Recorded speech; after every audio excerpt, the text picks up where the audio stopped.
Hi, do you ever overshare in a relationship and then you end up just really regretting it? Almost hating yourself for just like blurting out all your business? Especially sometimes when we have anxiety, the less someone seems interested, do you ever find that's the more you share? Sometimes it's that way for many of us, rather than sort of like reading the room, as you might hear, right? Seeing that someone's not interested and just being like, oh, okay, well, this person's not interested. We sort of like doggy paddle with them, and then here comes all of our business out of our mouth. So from the relationship trust boundary model, if you learn the model, it can help with that.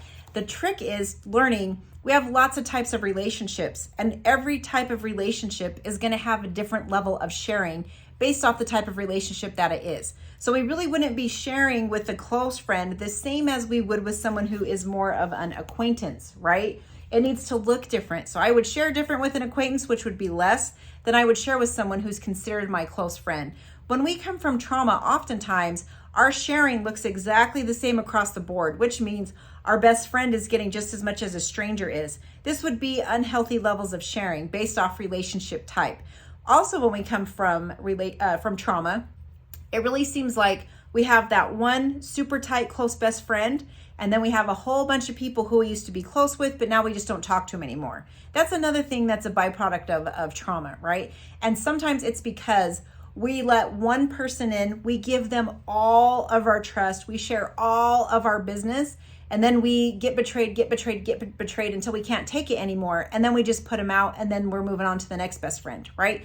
The relationship trust boundary model is going to help you understand how to have different levels of relationships with different individuals and how to use trust to be your guide to know what you share. I'm hosting a live webinar. It's going to be September 19th, 2024 at 7 p.m. Mountain Standard Time. So far this year, I've trained over 1,000 therapists, and there's more on my calendar to keep going on the relationship trust boundary model. And today it's used in treatment centers.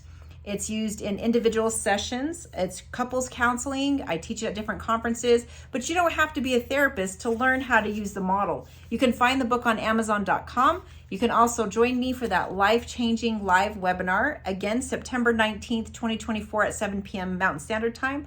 I really hope I see you there. It's just $20, and the link is in the description. So take good care, and I'll see you in the next one.